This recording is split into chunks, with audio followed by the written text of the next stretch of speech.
The birth of a nation, America's revolutionary journey. Imagine yourself standing on the blood-soaked soil of Pennsylvania in 1763. The muskets have fallen silent after 7 grueling years of conflict. The French and Indian War has ended, and you, an American colonist, have survived. You fought beside British soldiers against the French and their Native American allies, and now you stand victorious. The Union Jack flutters from Hudson Bay to Florida, replacing the French fleur-de-lis across North America. But in London, a very different scene unfolds. Chancellor George Grenville paces his office, his face lined with worry as he reviews the devastating financial ledgers before him. £70 million, he mutters, the sum almost incomprehensible. The war has doubled the national debt, with interest payments devouring half of Britain's annual revenue. Beyond that, 10,000 soldiers remain stationed in America, bleeding another £300,000 yearly from royal coffers. Someone must pay, Grenville decides, his gaze drifting across a map to the American colonies, those distant lands that Britain fought so dearly to protect. Meanwhile, you and your fellow colonists celebrate in taverns across Virginia.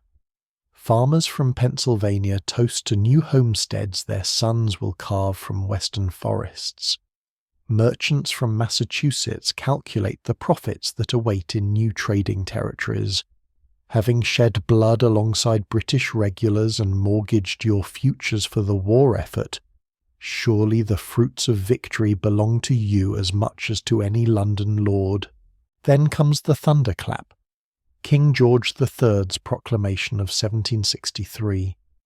The western lands beyond the Appalachians, which you fought to win, are suddenly forbidden territory. The Crown has reserved them for Native American tribes, many of whom fought against Britain. Your dreams shatter like glass. Veterans who expected land grants find their service unrewarded. Speculators who purchased Western claims watch their investments evaporate overnight. In a Williamsburg law office, a young attorney named Patrick Henry reads the proclamation, his knuckles white with rage. How can they protect us by denying us the very expansion that protection was meant to secure? He demands of no one in particular. In Boston, Samuel Adams, cousin to future President John Adams and already displaying his genius for political organization, sees opportunity in this colonial frustration. A grievance, properly nurtured, he remarks to his confidants, can grow into defiance. The proclamation of 1763 was merely the overture to Britain's gathering storm. Grenville's financial calculations demanded action. If colonists benefited from imperial protection, London reasoned they should help pay for it. The Sugar Act of 1764 seemed modest enough to British officials, just a duty on molasses, sugar and luxury imports. But step into the counting houses of Boston and New York and you'd hear a different story. Merchants who had operated for decades in the comfortable shadows of selectively enforced trade laws suddenly found their livelihoods threatened. What had been standard practice, a few coins to the right customs official transforming prohibited cargo into legal imports, was now branded criminal activity. Smuggling wasn't crime, it was commerce. Not rebellion, but business as usual.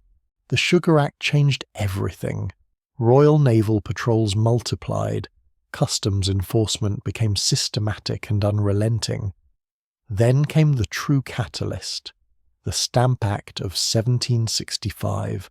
Unlike the Sugar Act, which primarily affected merchants, the Stamp Act reached into every colonial pocket.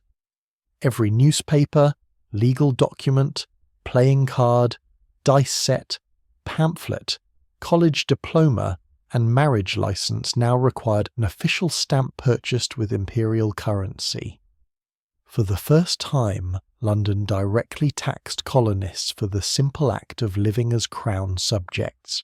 American lawyers trained in English tradition were horrified by the constitutional implications. Since the Magna Carta of 1215, English rights had rested on a fundamental principle: no taxation without representation in Commons. Yet colonists elected no members to Parliament. How could Westminster claim authority to tax them? When colonial representatives raised this question, Parliament offered what they considered a sophisticated response: the theory of virtual representation. Every member of Commons, they argued, represented not just their constituency, but the entire empire. Colonial interests were virtually represented by members who considered the empire's broader good. Benjamin Franklin, then serving as an American agent in London, listened to these arguments with barely concealed disdain. "Virtual representation," he observed dryly, "is about as useful as virtual food to a starving man." The Stamp Act also introduced another poison into the colonial relationship: the Quartering Acts. Imperial soldiers stationed in America required housing, food, and supplies. Rather than burden the royal treasury, Parliament simply mandated that colonial governments provide these necessities. When public buildings proved insufficient, private citizens must open their homes to uninvited redcoats. Nothing violated English rights more fundamentally than forcing free men to house soldiers in peacetime, a practice so odious that the Third Amendment would later specifically prohibit it in the US Constitution. Resistance began in the shadows but quickly emerged into daylight. In Boston, Samuel Adams organized the Sons of Liberty, a name borrowed from Irish MP Isaac Barry's speech praising these Sons of Liberty in America. Adams understood that effective dissent required both secrecy and spectacle. The Sons met privately but acted publicly, orchestrating protests that appeared spontaneous while following carefully designed plans. The network spread rapidly through colonial ports. New York's Sons organized under Isaac Sears and Alexander McDougall. Philadelphia's radicals rallied around Charles Thompson. Charleston's dissidents centered on Christopher Gadsden, whose yellow flag bearing a coiled rattlesnake and the words "Don't tread on me" would become an enduring symbol of American defiance. When stamp distributors accepted their appointments, they found themselves confronting angry crowds that materialized with suspicious precision. Effigies dangled from liberty trees in city centers, symbolic executions promising real consequences for anyone enforcing Crown law. Tar and feathers awaited customs officials who proved too diligent. The message spread quickly. Collaboration with British authorities carried social and physical risks far outweighing any financial rewards. But dissent required more than street protests. It needed legal justification and intellectual coherence. Provincial assemblies became laboratories for constitutional theory. In Virginia's House of Burgesses, Patrick Henry introduced resolutions questioning Westminster's authority over American taxation, electrifying listeners with his declaration, "If this be treason, make the most of it." Massachusetts General Court adopted similar resolutions and called for a stamp Congress to coordinate colonial responses. 9 colonies sent delegates to New York in October 1765, creating the first intercolonial political body since the Albany Congress of 1754. This stamp Congress carefully distinguished between Parliament's right to regulate imperial trade and its claimed authority to tax colonial property. External duties on imports might fall within legislative power, they conceded, but internal taxes on American property violated fundamental principles of English autonomy. This distinction seemed clear to colonial minds, but suspiciously convenient to London politicians. Meanwhile, a network more important than the Sons of Liberty took shape: the Committees of Correspondence. Samuel Adams conceived the idea in Boston, but it spread throughout the colonies like arterial blood carrying revolutionary oxygen. Each town and county established a committee to communicate with neighbouring communities and other colonies. When British authorities acted in one location, word spread rapidly through this correspondence network, allowing coordinated responses before officials could exploit colonial isolation. These committees transformed 13 separate colonial societies into something resembling a unified political community. A Georgia farmer could learn within weeks about tax protests in Massachusetts. A Philadelphia merchant received detailed accounts of customs enforcement in Charleston. For the first time, colonists began seeing their local grievances as part of a continental pattern of British oppression. In Virginia, these committees operated through plantation elite networks. George Washington, though not yet committed to resistance, allowed Mount Vernon to serve as Fairfax County's committee meeting place. Thomas Jefferson, still building his legal practice, found committee work excellent preparation for the constitutional arguments that would soon consume his life. Massachusetts committees developed a more democratic character, reflecting New England's tradition of town meetings. Samuel Adams used the Boston Committee to coordinate resistance throughout the province, while his cousin John Adams contributed legal expertise justifying colonial opposition in terms English lawyers couldn't easily dismiss. Pennsylvania's committees reflected the colony's religious and ethnic diversity. Quakers struggled to balance pacifist beliefs with growing anger at British policies. German immigrants who had fled European taxation discovered uncomfortable parallels with the oppression they'd escaped. Scots-Irish settlers, already suspicious of British authority, needed little encouragement to resist. The debate over resistance versus loyalty divided colonial society along lines that would persist throughout the Revolutionary crisis. Neighbours found themselves on opposite sides of arguments about parliamentary authority, colonial rights, and the proper relationship between subjects and sovereign. Colonial merchants faced particularly difficult choices. Their businesses depended on British trade connections and imperial commercial networks. Many had family relationships in London or friendships with British politicians. Yet they suffered most directly from new tax policies and customs enforcement. Merchants like John Hancock in Boston and Henry Laurens in Charleston found themselves reluctantly drawn into resistance movements despite preferring compromise.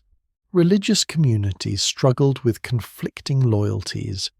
Anglican clergy, dependent on British support and committed to royal supremacy, generally counselled obedience.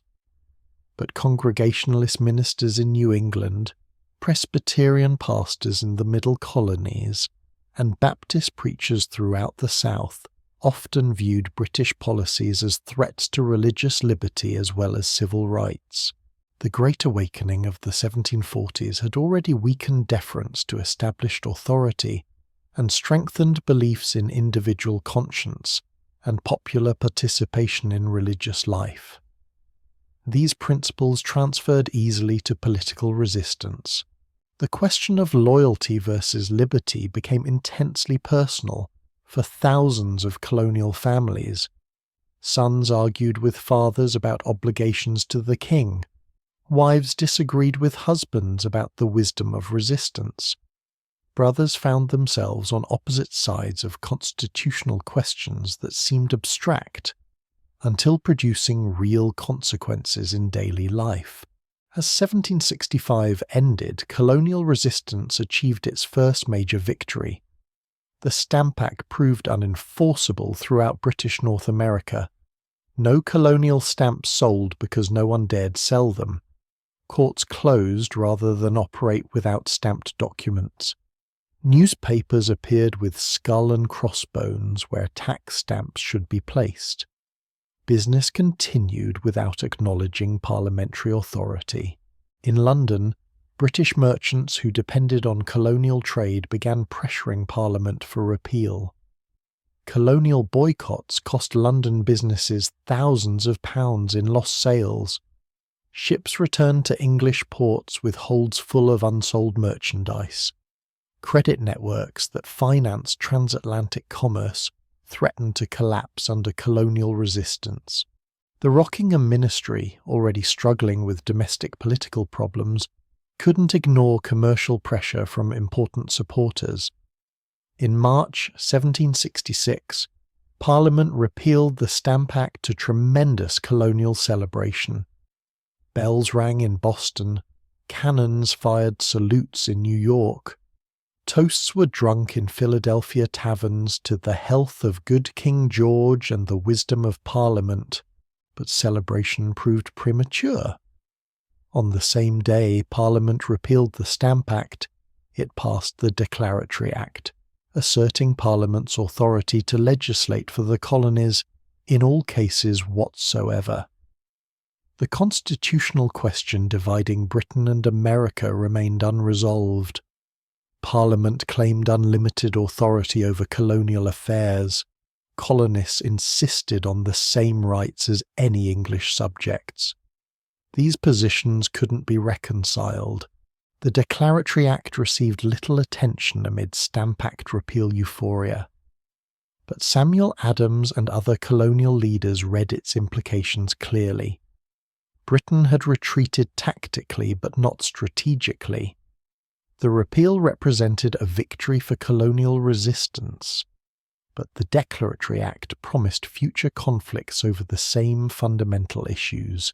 Parliament retained theoretical claims to unlimited authority, while colonists demonstrated practical ability to resist unwelcome policies. The stage was set for even more serious confrontations. Few colonists imagined they had just experienced the first chapter of a revolutionary crisis that would consume the next decade of their lives. The seeds of rebellion planted in the frustrations of the 1763 proclamation and nurtured by the constitutional crises of the Sugar and Stamp Acts had taken root in American soil. The committees of correspondence provided communication networks for coordinated resistance. The Sons of Liberty offered organizational structures for popular protest. Colonial assemblies developed constitutional arguments justifying opposition to parliamentary authority. Most importantly, 13 separate colonial societies had begun discovering their common interests and shared identity as Americans. They remained British subjects in law and mostly in sentiment, but they were no longer merely British subjects. Something new was emerging in the forests and cities of North America, a political community that could imagine resistance, organize opposition, and sustain defiance against the world's most powerful empire. The next test of this emerging American identity waited just beyond the horizon, approaching with the inevitability of a summer storm. British politicians, convinced colonial resistance reflected temporary passion rather than permanent principle, were already planning new policies to assert parliamentary authority and raise colonial revenue. Colonial leaders, emboldened by success against the Stamp Act, prepared for even more serious challenges to their claims of English liberty. Neither side fully understood the forces they had set in motion, but both sensed something fundamental had changed in the relationship between Britain and her American colonies. The seeds of rebellion had been planted. Now they must grow or die, and the harvest would determine whether 13 separate colonies could become something unprecedented in human history. A free and independent nation born from the assertion that all men are created equal and endowed by their Creator with unalienable rights to life, liberty, and the pursuit of happiness. The quiet tension of these early years masked the approaching storm, but those with eyes to see could already detect revolutionary weather gathering on the horizon. The fuse had been lit. The question now was not whether it would burn, but when it would reach the powder keg of colonial resistance and British determination. That moment was coming sooner than anyone imagined, and when it arrived, it would illuminate a world transformed by the radical idea that government derives its just powers from the consent of the governed. How long the fuse smouldered before reaching the powder keg depended on choices yet to be made. The euphoria of victory faded quickly in the harsh light of London politics. While patriots celebrated the Stamp Act's repeal, Chancellor Charles Townshend already plotted the next move in Westminster's constitutional chess game. His Declaratory Act had established the principle. Now he sought to test colonial commitment to their constitutional theories. If settlers distinguished between internal taxes and external tariffs, he reasoned, then let them face charges that touched their daily lives in ways they couldn't ignore. Townshend's legislation of 1767 targeted the building blocks of civilization itself: glass for windows, paint for protection against weather, paper for communication, lead for construction, and tea for comfort. All now bore metropolitan duties that transform necessities into symbols of London control. Unlike the Stamp Act, which locals could simply refuse to purchase, these new fiscal burdens attached to items no household could do without. A settler family might avoid legal documents requiring stamps, but they couldn't survive without windows, walls, and writing materials. These charges seemed modest, mere pennies on each pound of goods, but their cumulative effect reached into every colonial home. More insidiously, Townshend designated revenue from these tariffs to pay the salaries of governors and judges throughout the colonies. For generations, assemblies had controlled executive and judicial compensation through their power over appropriations. A governor who defied his legislature risked financial ruin. A judge who interpreted law in ways that offended colonial sentiment might find his salary suspended. Control over purse strings had been the colony's most effective check on arbitrary authority. Townshend's scheme destroyed this balance at a stroke. British officials paid from London revenue no longer needed to court local favour or respect regional opinion. They became accountable only to Westminster, transforming the delicate constitutional equilibrium that had allowed colonial self-governance to flourish within the empire. Governors could now ignore assembly wishes. Judges could enforce unpopular statutes without fear of financial retaliation. Colonists discovered that their practical autonomy depended on constitutional arrangements that London lawmakers could alter with a simple vote. Response came swiftly but selectively. Port City merchants organised the first systematic economic warfare against affected goods, appealing to patriot pride as well as constitutional principle. Why purchase British manufactures when local artisans could supply regional needs? Non-importation transformed economic necessity into patriotic virtue, giving households throughout the continent a way to participate in constitutional struggle without attending rallies or joining organisations. Economic warfare spread through networks already established during the stamp crisis. Committees of correspondence carried news of Massachusetts' actions to ports throughout the continent. New York merchants, initially reluctant to sacrifice profitable trade relationships, gradually joined the movement as customer pressure mounted. Philadelphia's Quaker traders, torn between pacifist principles and commercial interests, developed creative compromises that allowed patriotic participation without violence. Charleston's rice planters, less dependent on imported goods than their northern neighbours, nevertheless embraced economic warfare as a gesture of intercolonial solidarity. Women emerged as crucial participants in this commercial struggle. Household purchasing decisions, traditionally female responsibilities, became political statements with continental implications. Daughters of Liberty organized spinning circles that transformed cloth production into patriotic spectacle. Ladies who once prided themselves on fashionable London imports now competed to wear the plainest homespun garments. Drawing rooms, previously centres of feminine social life, were transformed as hostesses served local herbs rather than imported tea. Domestic transformations rippled through colonial society in unexpected ways. Local manufactures, previously scorned as inferior to British products, gained new respect and market share. Regional artisans found themselves overwhelmed with orders from customers who previously preferred imported goods. Economic refusal inadvertently nurtured domestic industry that would prove crucial during coming years of commercial disruption, but financial pressure moved too slowly for some colonial tempers. In Boston, where British officials concentrated and enforcement proved most vigorous, daily friction between locals and customs collectors escalated into something approaching warfare.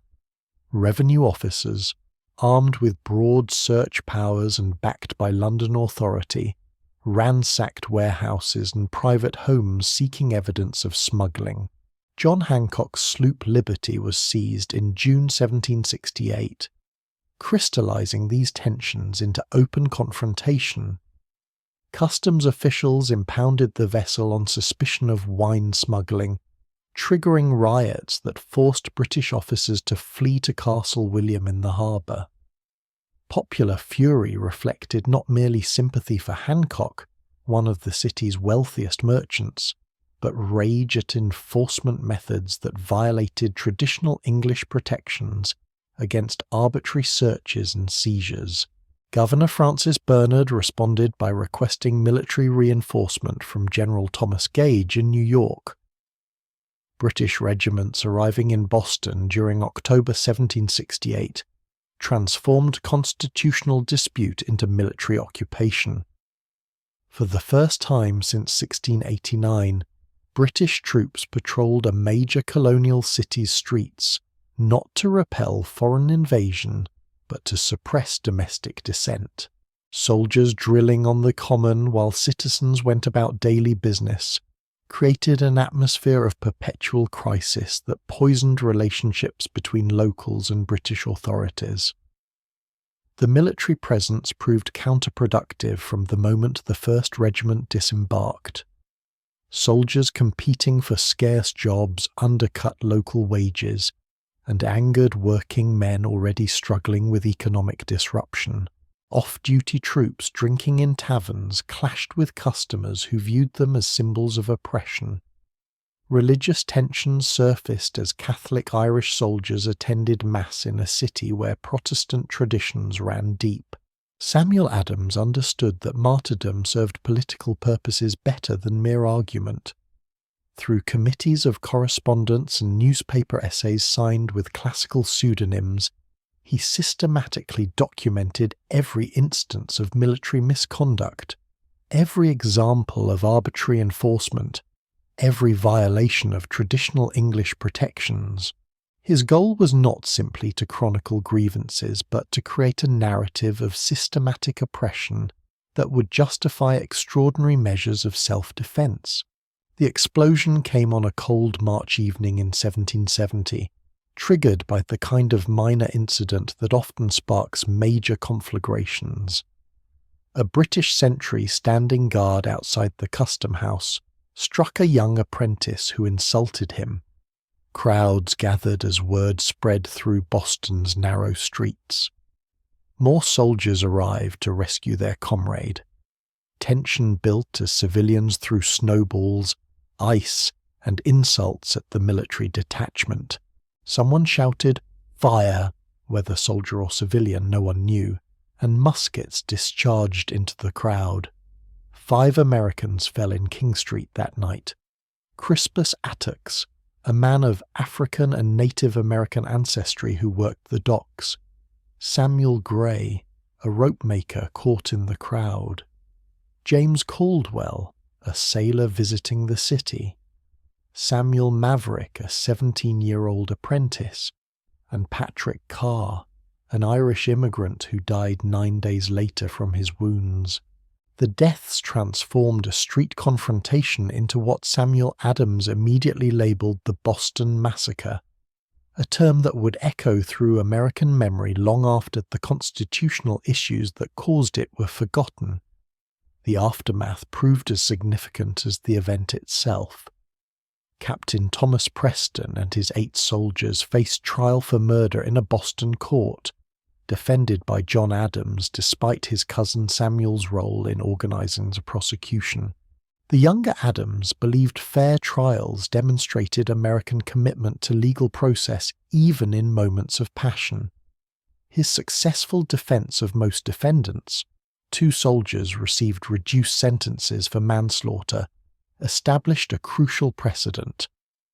Americans could separate their hatred of imperial policies from their respect for English legal traditions, but Samuel Adams ensured the political lessons of King Street spread far beyond Boston's courts.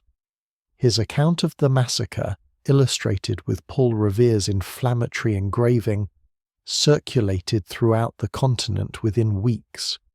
The image showed disciplined soldiers firing into helpless civilians at an officer's command, a version of events that trial testimony would largely contradict, but which served Adams's propaganda purposes perfectly. 5 deaths became symbols of imperial tyranny that would inspire resistance for the next decade. The Townshend crisis gradually subsided as both sides stepped back from the brink of wider conflict. British lawmakers, shaken by American economic pressure and domestic political changes, repealed most of the offensive duties in April 1770. Only the levy on tea remained, preserved as a symbol of Parliament's constitutional authority, while eliminating the commercial disruption that threatened imperial trade relationships. Many Americans viewed this partial repeal as victory enough, similar to their triumph over the Stamp Act 4 years earlier. But Samuel Adams and other radical organizers understood that the fundamental constitutional issues remained unresolved. The tea duty, however small, still represented the principle of taxation without representation that Americans found constitutionally intolerable. More importantly, the Townshend crisis had demonstrated that partial victories could dissolve popular enthusiasm for resistance, just when sustained pressure might achieve complete success.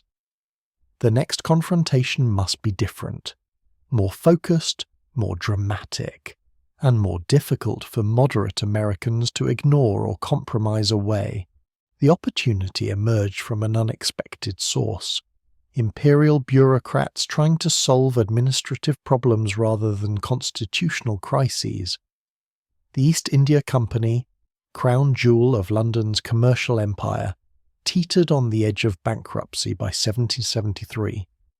Years of mismanagement in India, costly territorial acquisitions and competition from private merchants had left the company with massive debts and £17 million of unsold tea rotting in London warehouses. Lord North's ministry crafted an elegant solution that inadvertently created the most serious imperial crisis since the stamp controversy.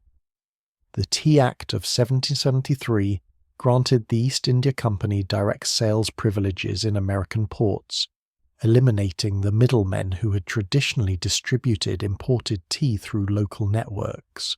The company could now sell directly to consumers at prices lower than any competitor, including smuggled Dutch tea that had captured much of the American market during years of boycotts. The measure seemed designed to benefit everyone. The company gained American sales needed for financial recovery. American consumers got cheaper tea, imperial revenue continued flowing from the preserved townshend duty. But the legislation destroyed the livelihood of every merchant who had built his business on tea importation and distribution.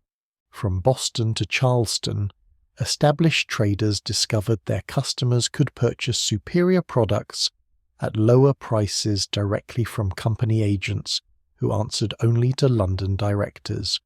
The commercial threat united groups previously divided on constitutional questions. Merchants who opposed earlier boycotts because they damaged trade relationships now faced complete elimination from profitable commerce. Smugglers who ignored legal protests because they profited from illegal trade now confronted company competition that made their business unprofitable.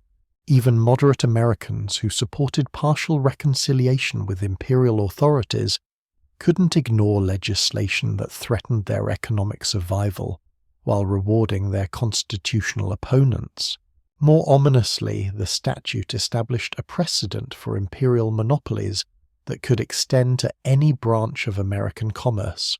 If Parliament could grant the East India Company exclusive privileges in tea sales, why not give other London firms similar advantages in cloth, hardware, or agricultural products?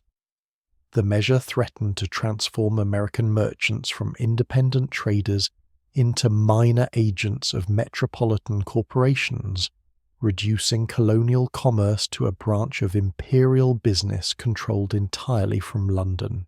The response began in Philadelphia, where residents organized to prevent ships from entering port and unloading their controversial cargo.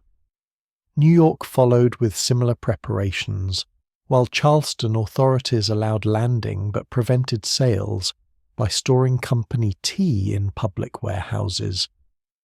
Each port developed tactics suited to local conditions, but all shared the goal of making East India Company commerce impossible without directly attacking imperial sovereignty or private property.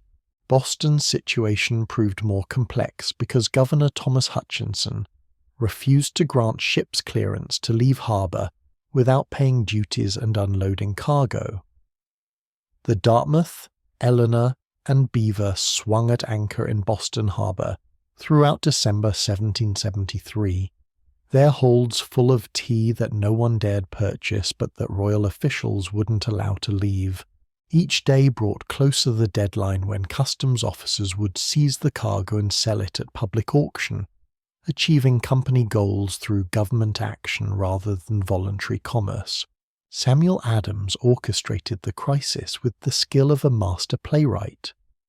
Mass meetings at Old South Church attracted thousands of participants from Boston and surrounding towns, creating unprecedented displays of popular unity around constitutional principles.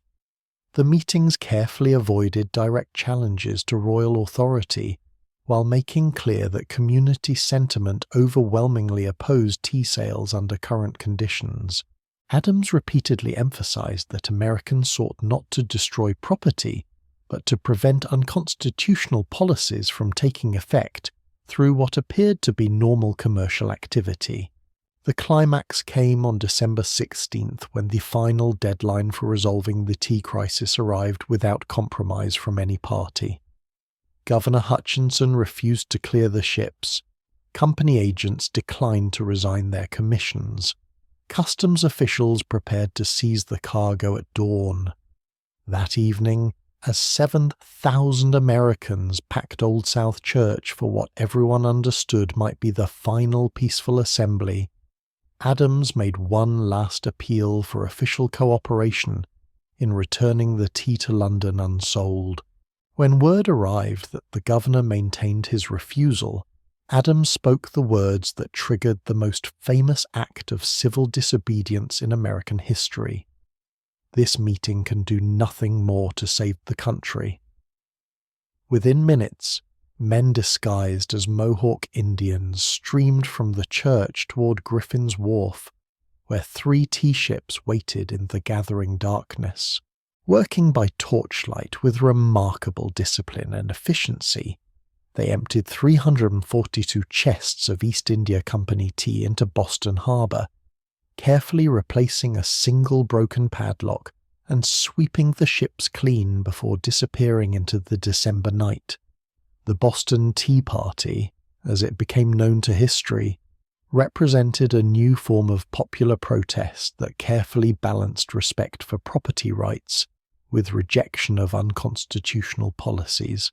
The participants damaged no ships, harmed no persons, and stole no cargo. They even replaced tea that accidentally spilled into a participant's shoe. But they destroyed property worth £10,000, a massive sum that demonstrated the seriousness of American constitutional objections while maintaining plausible claims of moral legitimacy. News of Boston's tea destruction spread rapidly through the committees of correspondence, triggering celebrations in some ports and anxious discussions in others. American leaders understood they had crossed a line from which retreat might prove impossible. Previous resistance efforts could be characterized as defensive responses to unconstitutional innovations. The tea destruction represented offensive action against established imperial authority, justified only by higher law claims that British officials would certainly reject. The imperial response exceeded even Samuel Adams' expectations for severity and scope. Lord North's ministry, convinced American resistance reflected temporary passion rather than permanent principle, decided to make an example of Massachusetts that would deter similar actions elsewhere. The Coercive Acts of 1774 immediately branded the intolerable acts by American propagandists, targeted Boston specifically, but carried implications for all colonial communities that might consider following Massachusetts's example. The Boston Port Act closed the harbour to all commerce until the destroyed tea was paid for and customs officers compensated. The Massachusetts Government Act revoked the province's charter, placing appointment of council members and local officials under royal control, while severely restricting town meetings. The Administration of Justice Act allowed royal officials charged with capital crimes to be tried in England rather than colonial courts, effectively granting immunity to imperial officers who might use deadly force against American protesters. The Quebec Act, though not technically part of the Coercive Acts, arrived simultaneously and amplified their threatening implications. It extended Quebec's boundaries south to the Ohio River, incorporating vast territories that Americans considered their natural inheritance from victories in the French and Indian War.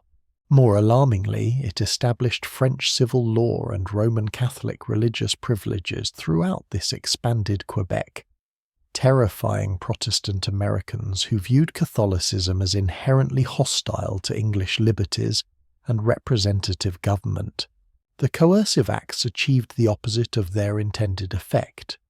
Instead of isolating Massachusetts as an example of the costs of resistance, they united previously divided Americans around the principle that imperial authority directed against one province threatened the rights of all. If Parliament could revoke Massachusetts's charter, why not Pennsylvania's or Virginia's? If royal officials could escape local justice by fleeing to England, what protection did any Americans have against arbitrary authority? The measures transformed a local dispute over tea sales into a continental crisis over the fundamental nature of imperial governance. The response emerged through the same networks that had coordinated resistance since the stamp crisis, but with new urgency and broader participation. The First Continental Congress convened in Philadelphia during September 1774, bringing together delegates from 12 provinces. Georgia abstained, unwilling to jeopardize imperial support for its conflicts with Native American tribes. For 7 weeks, 56 of America's most experienced political leaders debated questions that would determine whether constitutional disagreements could be resolved within existing imperial structures or required fundamental changes in the relationship between Britain and her American colonies. The Congress carefully balanced radical demands for immediate resistance with moderate hopes for eventual reconciliation. The Continental Association established comprehensive non-importation, non-exportation, and non-consumption agreements that would pressure London through economic warfare while avoiding direct challenges to imperial sovereignty. Local committees throughout the continent would enforce these agreements, creating shadow governments that exercised authority parallel to, but separate from royal administration. More significantly, the Congress asserted American rights in language that moved beyond specific grievances toward general principles of governance. The Declaration of Rights claimed for Americans all the liberties enjoyed by residents of Great Britain, including trial by jury, protection against arbitrary searches, and consent to taxation through elected representatives. These claims rested not merely on English legal precedent but on natural law principles that applied to all human societies, regardless of particular historical circumstances.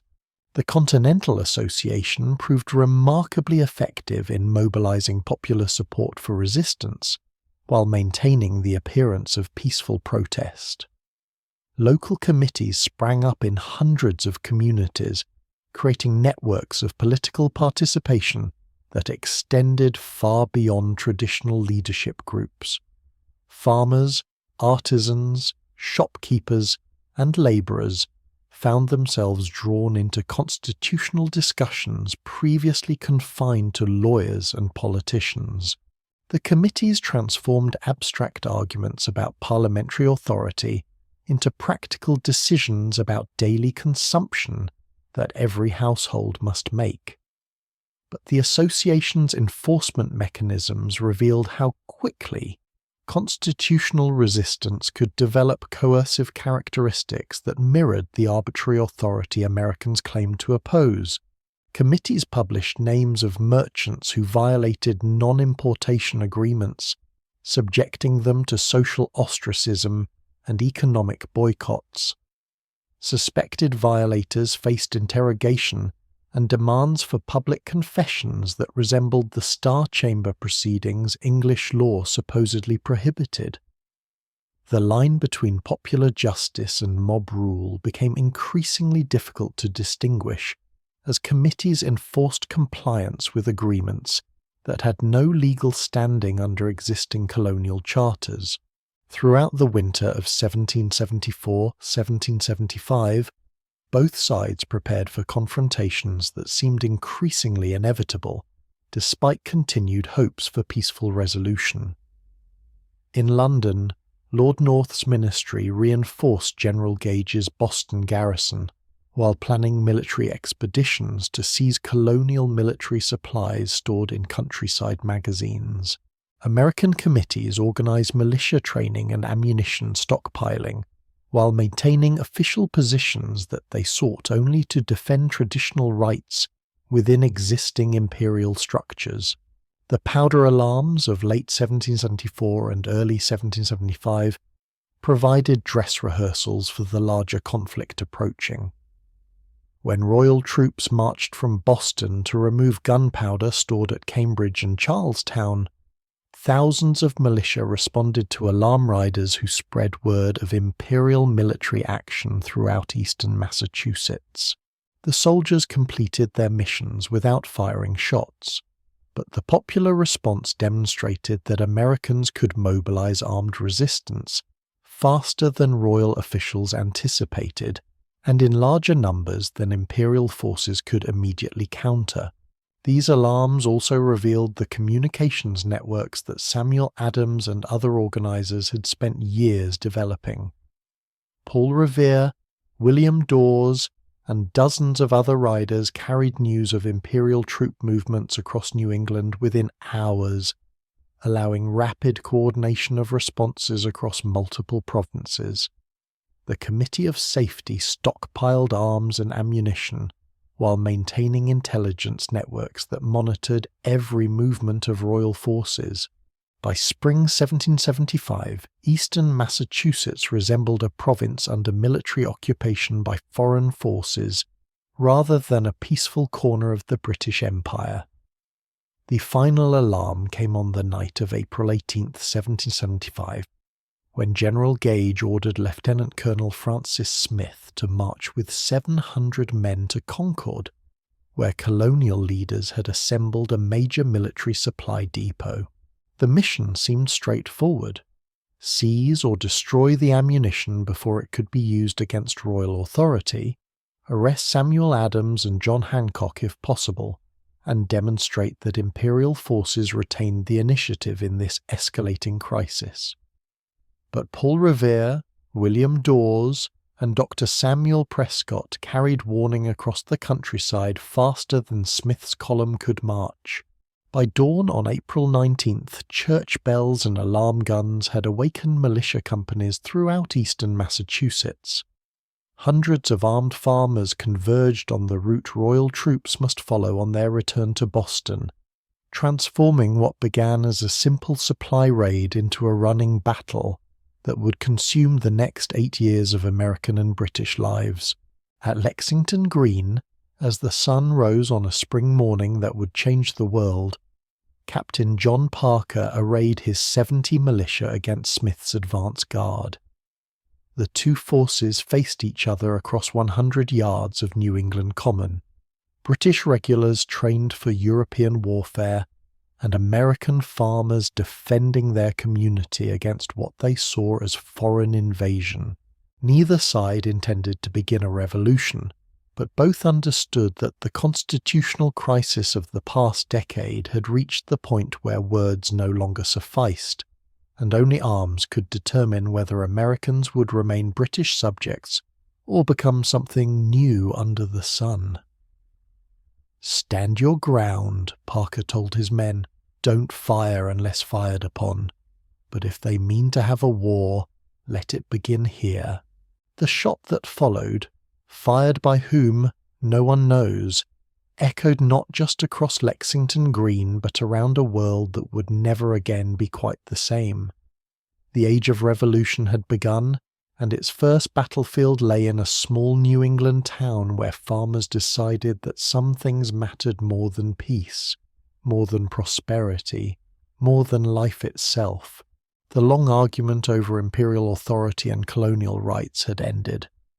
Now came 8 years of war to determine whether the ideas Americans had been discussing in assemblies and committees could survive the test of battle against the world's most powerful empire. The road to revolution, paved with good intentions and constitutional theories, had led to this moment when theory must give way to practice, and arguments must yield to action.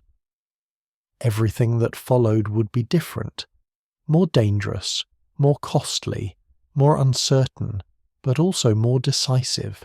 The question was no longer whether Americans could remain loyal British subjects while maintaining their traditional rights. The question now was whether they could create a new form of government based on principles that most of the world considered impossible dreams: that all men are created equal, that governments derive their just powers from the consent of the governed, and that people have not only the right but the duty to alter or abolish governments that become destructive of the ends for which they were instituted. The American Revolution had begun. The morning after Lexington and Concord, smoke still hung over the Massachusetts countryside. What had begun as a British military expedition to seize colonial munitions had transformed into something unprecedented: the first true battle of a revolution. Captain John Parker, who had watched his Lexington militia scattered by British regulars, could not have imagined the consequences of that fateful morning. The dead lay where they had fallen, testament to a line crossed that could never be uncrossed. Word of the fighting spread like wildfire through colonial communication networks. Riders galloped through the night, carrying news to distant provinces. "The British are out," they shouted at each town and crossroads. "War has begun!" Church bells rang in solemn warning. Farmers left their ploughs in fields. Shopkeepers closed their doors. Militia companies that had drilled for years as a social ritual suddenly found themselves preparing for actual combat. In Connecticut, Israel Putnam, veteran of the French and Indian War, was ploughing his field when he heard the news. Legend says he left his plough in the furrow, mounted his horse without changing from his farm clothes, and rode 100 miles in 18 hours to Cambridge. Throughout New England, similar scenes played out as men kissed wives goodbye, shouldered muskets, and marched toward Boston. Within days, 20,000 militia surrounded Boston, transforming the proud imperial port into an isolated island of British authority in a sea of American resistance. General Thomas Gage, who had ordered the Concord expedition, found himself besieged in what should have been his command centre. British troops who had marched out with professional confidence now stood nervously on Boston Common, watching colonial marksmen dig entrenchments on surrounding hills. For the first time, Americans faced the practical realities of resistance. Who would command this impromptu army? Who would feed it? Who could transform farmers and tradesmen into soldiers capable of facing Europe's most professional military? Most importantly, who had the authority to direct a war that no colonial government had officially declared? The Second Continental Congress convened in Philadelphia on May 10, 1775, facing challenges far beyond those anticipated when the meeting was scheduled months earlier. No longer could delegates debate abstract constitutional principles or draft eloquent petitions. They needed to create a government, organize an army, secure international support, and establish legitimacy, all without ever quite declaring the independence that their actions increasingly implied. The political divisions that had characterized colonial society before Lexington now intensified. John Dickinson of Pennsylvania still sought reconciliation with Britain, arguing that Americans should defend their rights while maintaining loyalty to the Crown. John Adams of Massachusetts believed compromise had become impossible and independence inevitable. Most delegates positioned themselves somewhere between these poles, reluctant to break completely with Britain, yet unwilling to surrender the liberties they had come to view as their birthright. The Congress's most consequential decision came on June 15th, when it appointed George Washington as Commander-in-Chief of the newly designated Continental Army. The choice was both military and political genius. Washington's experience in the French and Indian War gave him credibility as a soldier, while his Virginia roots ensured that resistance could not be dismissed as merely a New England problem. His dignified bearing and reputation for integrity reassured moderates that revolutionary leadership remained in responsible hands. Washington accepted command with characteristic humility, refusing payment beyond his expenses and expressing doubt about his qualifications. "I beg it may be remembered by every gentleman in the room," he told the delegates, "that I this day declare with the utmost sincerity, I do not think myself equal to the command I am honoured with." This reluctant warrior, who preferred his Mount Vernon plantation to public life, would become the indispensable leader of American independence. While Congress deliberated in Philadelphia, events near Boston demonstrated that revolutionary enthusiasm could not substitute for military discipline. On June 17, 1775, British generals planned to secure Dorchester Heights overlooking Boston Harbor. Learning of these plans, colonial forces preemptively occupied Bunker Hill and nearby Breed's Hill on the Charlestown Peninsula. British General William Howe, recently arrived from England, decided to demonstrate imperial military superiority by ordering a frontal assault against the American positions. The rebels are a mere mob without order or discipline, he reportedly told his officers. They will surely break before disciplined British troops. What followed proved the war would be neither quick nor easy.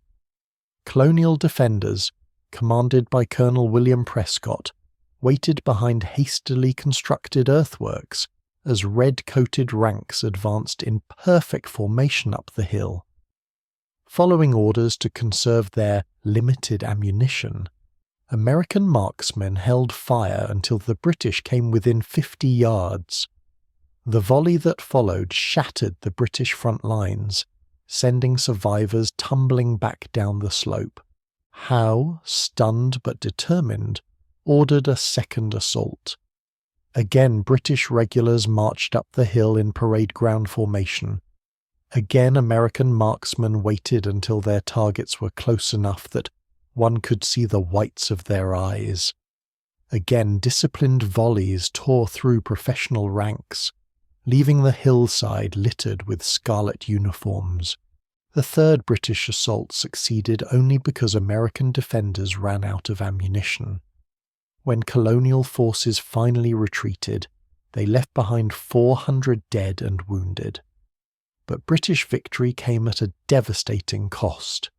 Over 1,000 casualties, including nearly half of the officers engaged. General Henry Clinton, observing the carnage, noted in his diary, "A dear-bought victory, another such would have ruined us. The Battle of Bunker Hill, though most fighting occurred on Breed's Hill, revealed both the potential and limitations of American military resistance. Courage and marksmanship could match professional discipline when defenders held strong positions, but ammunition shortages, inadequate training, and inexperienced leadership would hamper revolutionary forces throughout the conflict. Most significantly, the battle demonstrated that Americans would not break at the first sight of British regulars, a lesson that London took far too long to learn. Washington arrived to take command on July 3rd, finding what he described as a mixed multitude of people here, under very little discipline, order, or government. His task resembled creating an army more than commanding one. New England militia considered themselves equals to their officers, questioning orders and maintaining their independence. Units from different colonies refused to serve under commanders from other regions. Basic military necessities, gunpowder, tents, uniforms, even food, existed in quantities too small for sustained operations. With extraordinary patience and persistence, Washington began forging these disparate elements into something resembling a professional force. Daily drills taught men accustomed to individual action how to move and fire in coordinated formations. Standard procedures replaced the improvisations that each militia company had developed independently. A primitive supply system emerged from the chaos of local contributions and congressional requisitions, but Washington's greatest challenge was conceptual rather than practical. Americans had to learn that defensive enthusiasm, however admirable, could not win independence. Victory required offensive operations, sustained commitment, and acceptance of casualties that would have been unimaginable before Lexington. The transition from protecting local communities to fighting for national creation demanded psychological transformations as profound as any military reorganization. Even as Washington struggled to create an army outside Boston, Continental Congress debated whether reconciliation remained possible. On July 5th, delegates approved the Olive Branch Petition, a final appeal to King George III that professed loyalty while seeking redress of colonial grievances. The document represented moderate hopes that the monarch might intervene against parliamentary policies his American subjects found intolerable. At the same time, Congress adopted the Declaration of Causes and Necessity of Taking Up Arms, a document drafted primarily by Thomas Jefferson and John Dickinson that justified military resistance while stopping short of declaring independence. This dual approach, extending an olive branch while grasping a sword, reflected the political realities facing delegates who needed to maintain unity among colonies with different appetites for complete separation from Britain. King George rejected the olive branch petition without reading it. On August 23rd, he issued a proclamation of rebellion, declaring the colonies in open and avowed rebellion, and authorizing military commanders to bring the traitors to justice. This royal rejection of reconciliation strengthened the position of those who had argued all along that independence represented the only viable path forward. As summer faded into autumn, both sides prepared for a conflict whose scope and duration no one yet comprehended. In London, the ministry contracted with German princes for mercenary soldiers to supplement British regiments.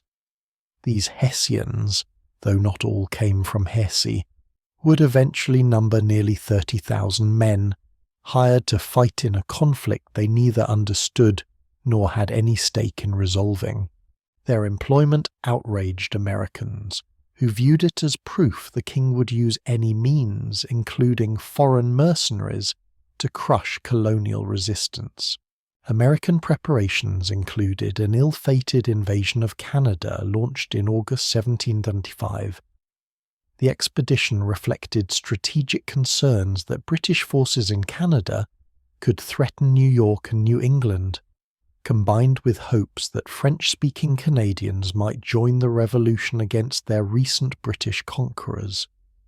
General Richard Montgomery led one column north from Fort Ticonderoga, while Benedict Arnold commanded a second force that made an epic march through the Maine wilderness. The two American forces joined outside Quebec in December, but their combined strength proved insufficient for the task. Montgomery died in a failed assault on the city's defences. Arnold was wounded. Spring brought British reinforcements that forced American survivors to retreat southward, ending colonial hopes for a 14th colony and establishing the northern border that would define the United States for generations. While military campaigns consumed congressional attention, political developments continued reshaping American identity. Thomas Paine's pamphlet Common Sense, published in January 1776, crystallized arguments for independence in language that reached beyond educated elites to ordinary citizens. Paine's plain style and forceful reasoning transformed abstract constitutional debates into compelling moral imperatives. "The sun never shined on a cause of greater worth," Paine wrote. "'Tis not the affair of a city, a county, a province or a kingdom, but of a continent. 'Tis not the concern of a day, a year or an age. Posterity are virtually involved in the contest, and will be more or less affected even to the end of time by the proceedings now." Common Sense sold an estimated 120,000 copies within 3 months, the equivalent of 12 million today based on population ratios. Paine's words echoed in taverns, churches, and town meetings throughout the colonies, moving public opinion steadily toward the independence that military resistance had already made practically inevitable. By spring 1776, events had outpaced political hesitation. The British evacuation of Boston on March 17th, forced by Washington's placement of captured cannon on Dorchester Heights, represented the first significant American strategic victory. Royal governors had fled or been deposed in every colony. American privateers captured British merchant ships with increasing frequency and success.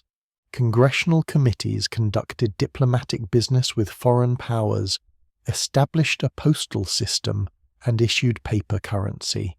Independence existed in fact, if not yet in law, but formal declaration required overcoming remaining hesitation among moderate delegates.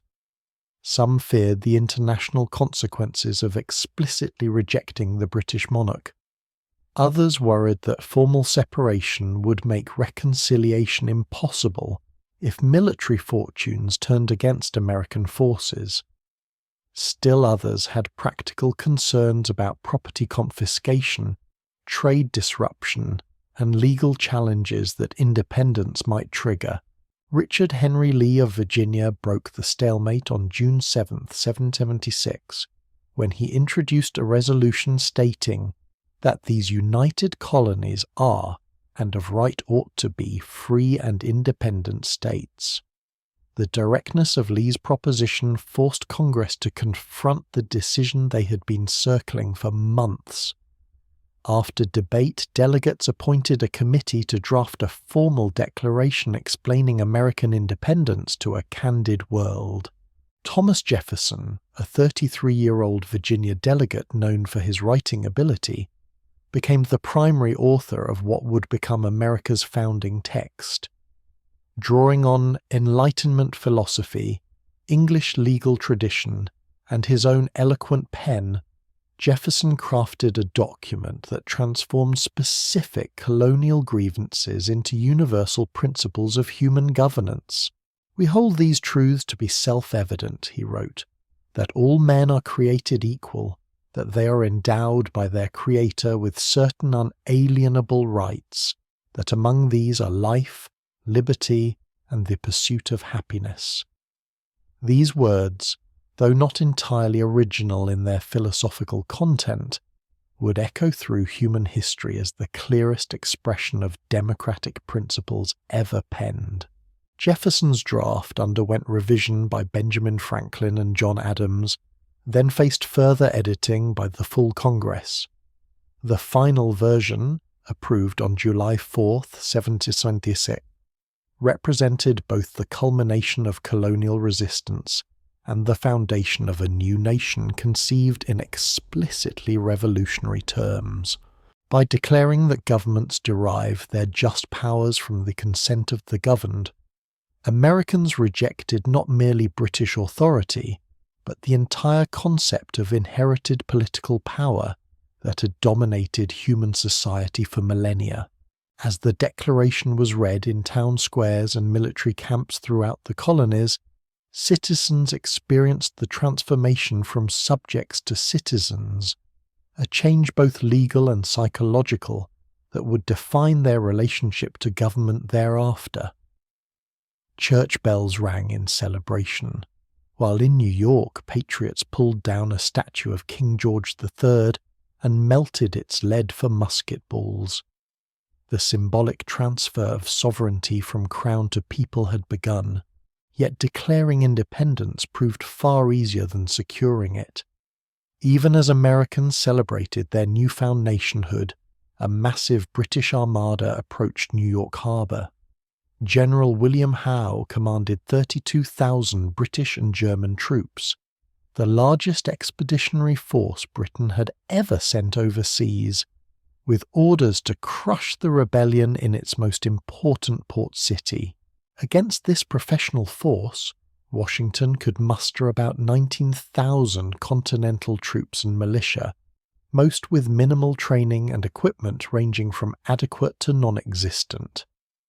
The coming battle would test whether revolutionary enthusiasm could withstand the full might of imperial military power unleashed without restraint. The Battle of Long Island on August 27, 1776, provided a sobering answer. British forces outflanked American defenders, breaking through their left wing while pinning the centre and right with frontal attacks. Only heroic resistance by Maryland and Delaware troops, who mounted repeated counterattacks against overwhelming odds, allowed the main American army to escape complete destruction. Washington ordered a nighttime evacuation across the East River to Manhattan, an operation so skillfully executed that the British awakened to find their prey vanished in the darkness. But strategic withdrawal could not mask the tactical reality. American forces had been badly beaten in their first major conventional battle with nearly 1,000 men killed or captured. Subsequent engagements at Harlem Heights, White Plains, and Fort Washington demonstrated the same pattern. Professional British troops outmaneuvering and overpowering colonial defenders, despite occasional examples of American tactical success. By November, Washington's army retreated across New Jersey toward Pennsylvania, reduced by casualties, desertion, and expiring enlistments to fewer than 3,000 effective soldiers. The revolution faced its darkest hour as winter approached. Towns that had welcomed Continental troops as liberators now closed their doors, fearing British retribution. Farmers hid food and livestock rather than supply an army that increasingly appeared doomed. Congress fled Philadelphia for Baltimore, while civilians throughout the Middle Colonies hurried to declare loyalty to the Crown before British forces arrived. Thomas Paine, marching with the retreating army, captured both the despair and defiance of this moment in his pamphlet The American Crisis. "These are the times that try men's souls," he wrote by campfire light. "The summer soldier and the sunshine patriot will, in this crisis, shrink from the service of their country. But he that stands by it now deserves the love and thanks of man and woman." Washington understood that his dwindling army faced dissolution when enlistments expired on December 31st. He needed a victory, however small, to restore morale and demonstrate that independence remained viable. Intelligence reports indicated that Hessian forces at Trenton, New Jersey, had relaxed their vigilance for Christmas celebrations, creating a potential opportunity for surprise attack. On Christmas night, Washington led 2,400 men across the ice-choked Delaware River in a snowstorm. The crossing, immortalized in Emanuel Leutz's famous painting, took far longer than planned. Dawn approached before the last troops reached the New Jersey shore, eliminating any hope of attacking under cover of darkness. Washington considered aborting the operation but decided to proceed despite the risks. "The game is up if we do not win," he reportedly told his officers. Dividing his force into two columns, he ordered a rapid march toward Trenton, where 1,500 Hessians under Colonel Johann Rall had indeed relaxed their guard after Christmas festivities. The ensuing battle lasted less than an hour. American artillery commanded by Henry Knox sealed escape routes, while infantry converged on the town from multiple directions. Awakened by the sound of gunfire, Hessian soldiers attempted to form defensive positions, but confusion, surprise, and aggressive American attacks overwhelmed their resistance. Rall, mortally wounded while trying to organize a counterattack, surrendered his entire command. When the smoke cleared, Washington had captured over 900 prisoners, while losing only 4 men, 2 to cold rather than enemy fire. The victory at Trenton, though small in conventional military terms, provided the psychological boost that independence desperately needed. Congress regained confidence. Militia companies renewed mobilization. Most importantly, soldiers whose enlistments expired agreed to remain with the army for 6 more weeks. Washington pressed his advantage with another victory at Princeton on January 3, 1777, outmaneuvering British forces under Lord Cornwallis before establishing winter quarters at Morristown. These successes, though limited in strategic terms, transformed the narrative of the Revolution. Americans had proven they could defeat professional European troops in conventional operations, not merely through ambush or defensive fighting. International observers, particularly in France, noted these American victories with increasing interest. French Foreign Minister Comte de Vergennes had long sought opportunities to weaken Britain, France's traditional enemy. The American Revolution offered a perfect vehicle for this agenda. But Vergennes needed evidence that supporting the rebels represented a viable investment rather than a diplomatic embarrassment.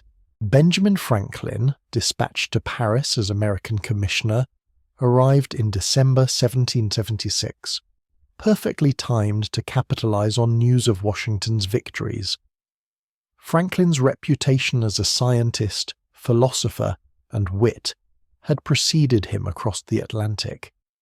French intellectuals who had read his scientific papers and political writings now welcomed him as the embodiment of American democratic values. Franklin played this role brilliantly, cultivating an image of Republican simplicity that enchanted French society. Instead of powdered wigs and silk clothing typical of diplomats, he appeared in plain attire with his own thinning grey hair visible. His practical wisdom, gentle humour, and obvious intelligence made him the toast of Paris salons, where aristocrats ironically celebrated a man whose political principles undermined the very foundations of their privileged existence. While charming French society, Franklin conducted serious diplomatic business behind the scenes. He secured loans, arranged shipments of military supplies, and recruited European officers with professional experience to serve the Continental Army. Most importantly, he laid groundwork for a formal alliance that would transform the revolution from a colonial rebellion into an international conflict. As winter yielded to spring in 1777, both sides prepared for campaigns they hoped would prove decisive. British strategy divided into two major operations. General John Burgoyne would lead 8,000 men south from Canada through the Lake Champlain corridor, while General Howe would move his main force from New York toward Philadelphia, the rebel capital. These movements, London strategists believed, would divide American forces while threatening their most important political and commercial centers. The plan might have succeeded had Imperial commanders coordinated their operations effectively, but communication delays, personal rivalries, and differing strategic priorities created fatal disconnections. Howe focused on capturing Philadelphia, believing this would deliver a psychological blow to the revolution, while Burgoyne's northern expedition proceeded without adequate support from New York. Burgoyne's campaign began impressively with the capture of Fort Ticonderoga on July 6, 1777.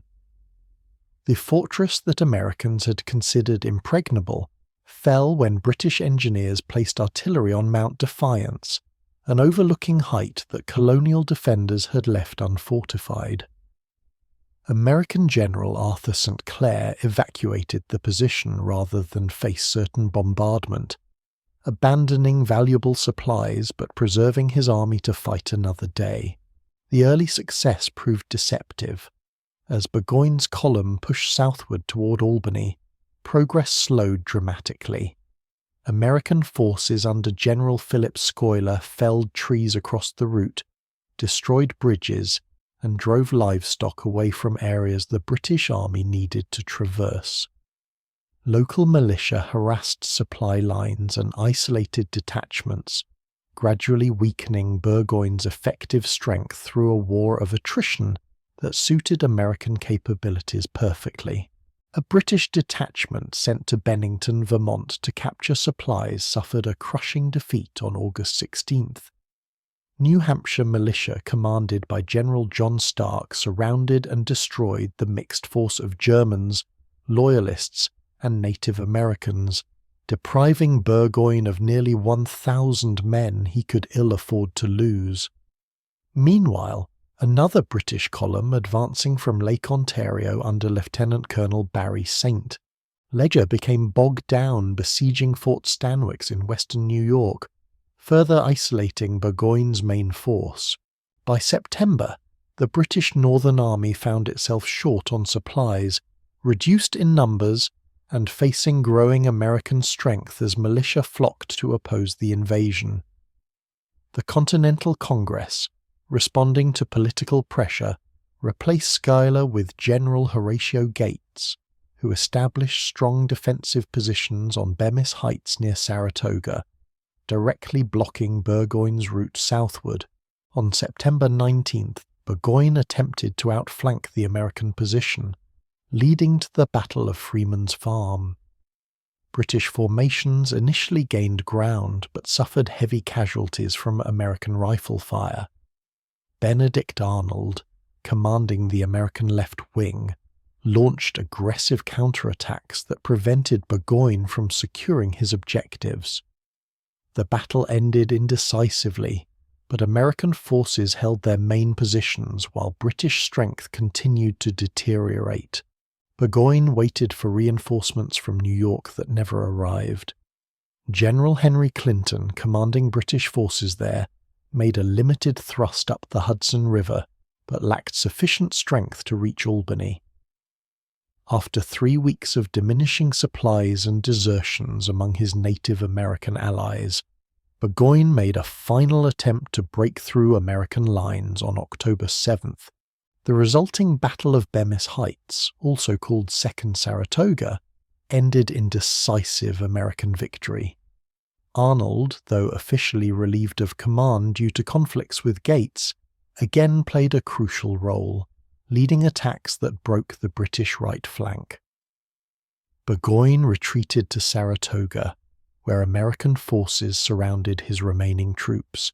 On October 17, 1777, he surrendered his entire army, nearly 6,000 men, in what European observers recognized as a major battlefield victory, rather than merely successful irregular resistance.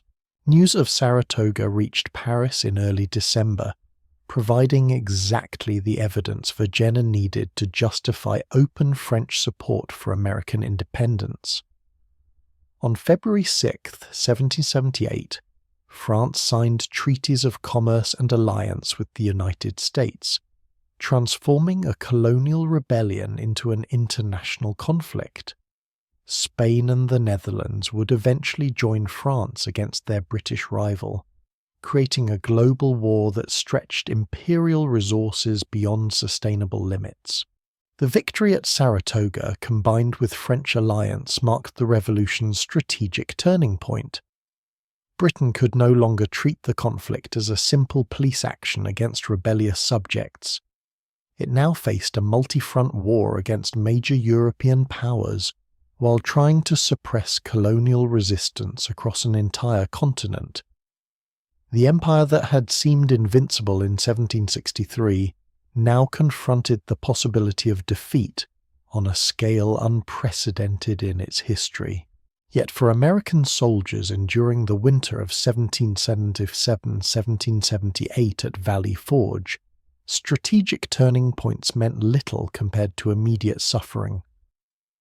Washington had chosen the location 20 miles northwest of Philadelphia for its defensive potential after losing the capital to Howe's forces in September. The Continental Army arrived in December, exhausted from battles at Brandywine and Germantown, and immediately began constructing log huts for winter quarters. What followed became the Revolution's most iconic tale of endurance. Food shortages left men subsisting on fire cake, a tasteless mixture of flour and water baked on rocks. Clothing inadequacies meant sentries stood watch with bare feet wrapped in rags, leaving bloody trails in the snow. Disease swept through the camps, claiming more lives than British bullets had taken in battle.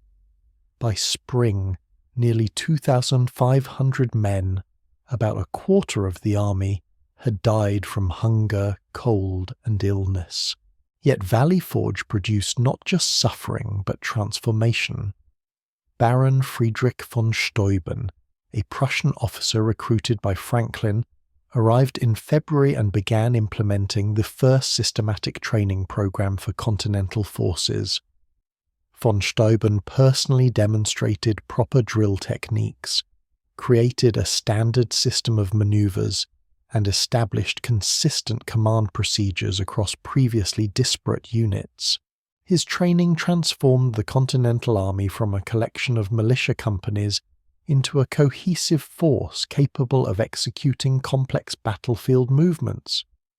Men who entered Valley Forge as citizen soldiers emerged as professionals who could face British regulars on equal terms. The spiritual forging of the American military ethos in winter hardship became as important as the practical improvements in tactics and discipline. As spring arrived, other European officers joined the Continental Army, bringing experience from professional militaries. The Marquis de Lafayette, a young French nobleman who had defied his government's orders to join the American cause in 1777, became one of Washington's most trusted subordinates and a crucial liaison with French forces. Johann de Kalb provided expertise from German military tradition, while Tadeusz Kosciuszko contributed engineering skills developed in his native Poland.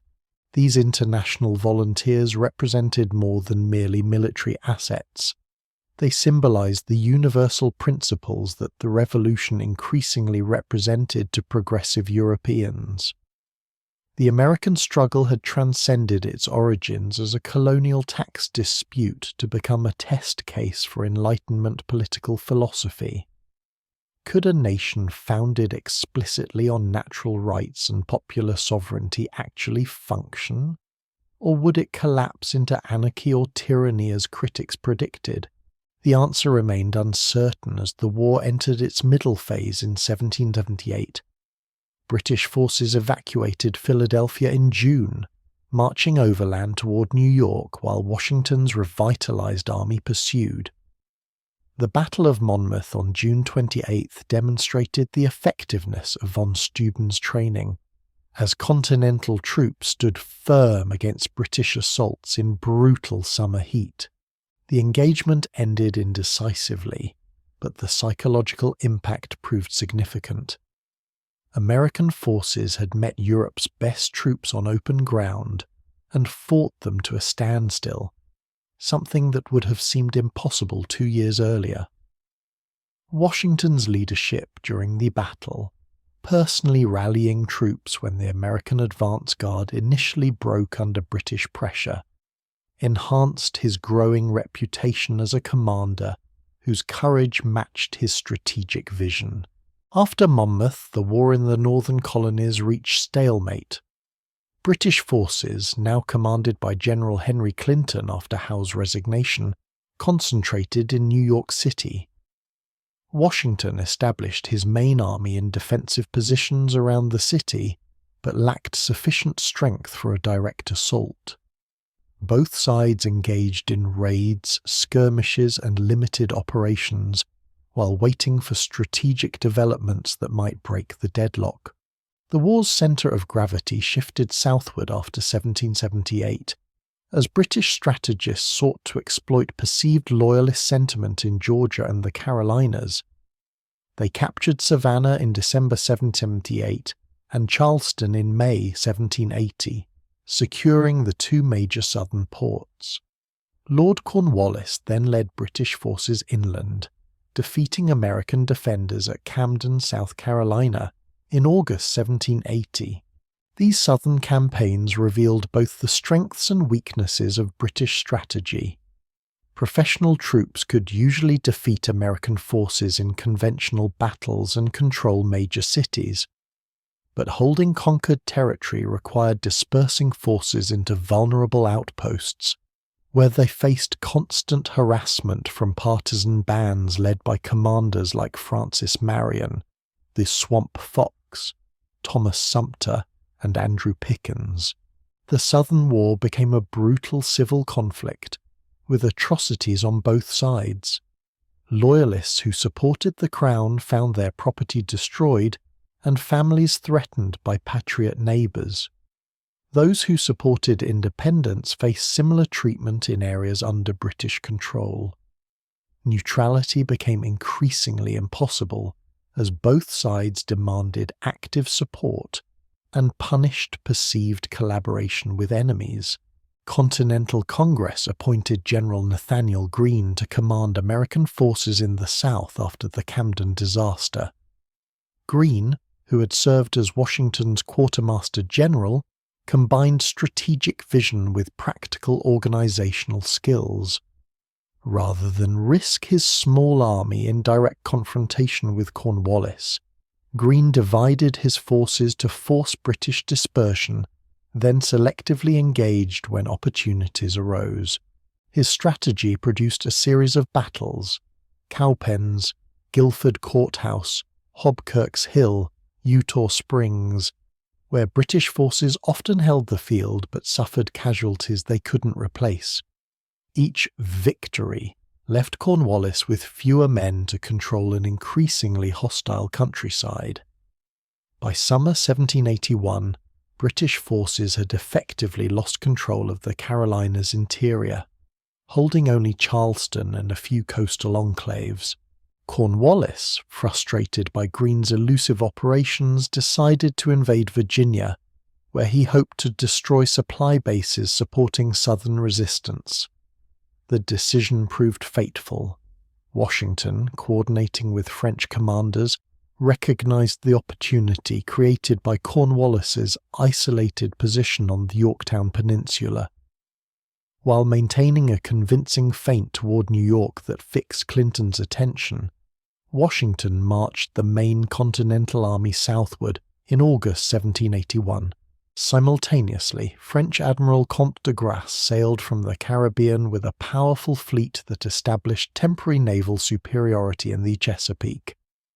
When de Grasse defeated a British relief fleet at the Battle of the Capes on September 5th, Cornwallis found himself trapped between Washington's approaching army and the impassable York River.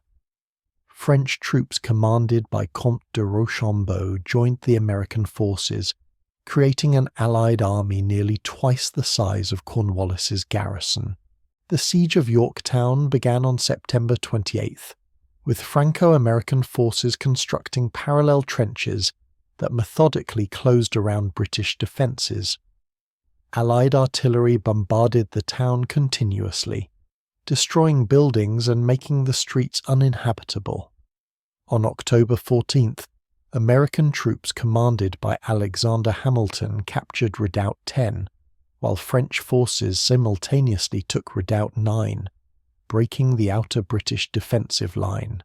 Cornwallis attempted a desperate breakout across the York River on the night of October 16th, but a sudden storm scattered his boats and forced cancellation of the operation. With his position untenable and no relief possible, Cornwallis requested surrender terms on October 17th, exactly 4 years after Burgoyne's capitulation at Saratoga. 2 days later, on October 19, 1781, British troops marched out of Yorktown to lay down their arms, while military bands reportedly played "The World Turned Upside Down," an appropriate melody for a moment that transformed global power relationships. Cornwallis himself claimed illness and sent his second-in-command to surrender his sword, but the symbolism remained clear. Britain's attempt to suppress American independence had failed decisively.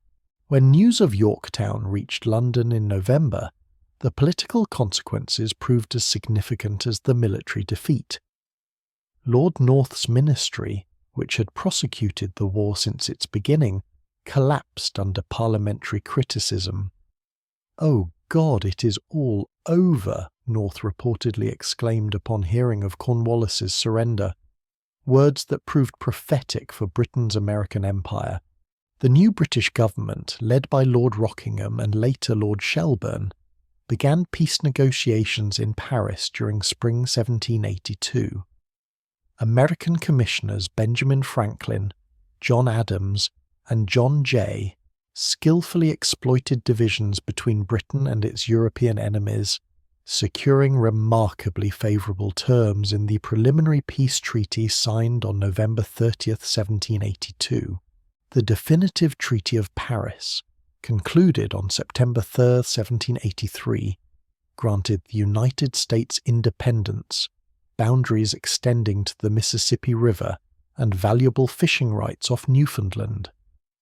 Britain retained Canada but surrendered its claim to the vast territories between the Appalachian Mountains and the Mississippi that had triggered the original imperial crisis in 1763.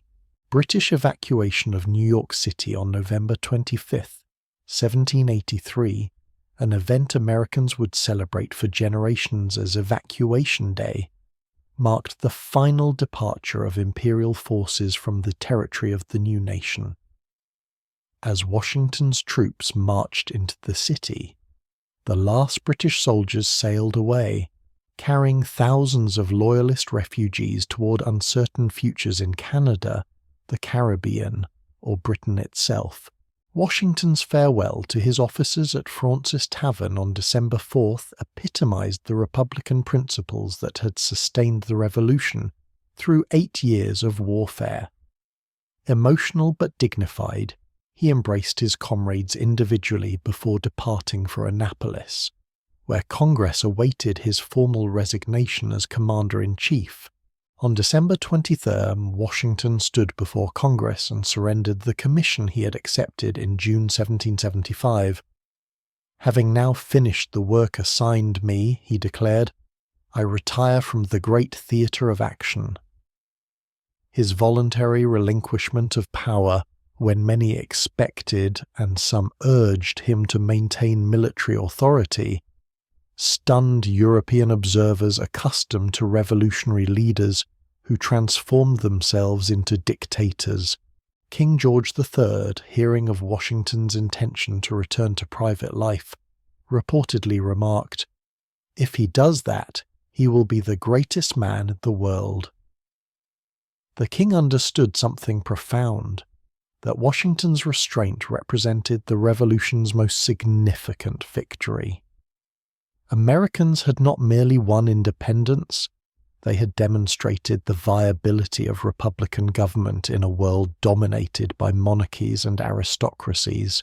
The war concluded, but the revolution continued through the difficult process of creating stable institutions for the world's first modern democracy.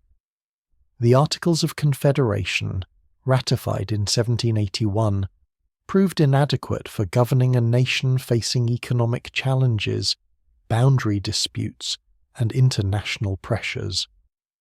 By 1787, leading revolutionaries recognized the need for stronger central government that could preserve independence while maintaining republican principles.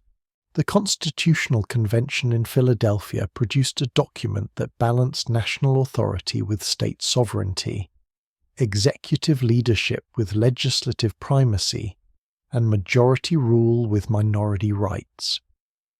Ratified in 1788 after intense debate, the Constitution created a framework for governance that has endured longer than any other written national charter. When Washington took the presidential oath on April 30, 1789, he completed the transition from revolutionary resistance to constitutional government. The man who had led American armies now demonstrated how Republican executive power could function without degenerating into monarchy.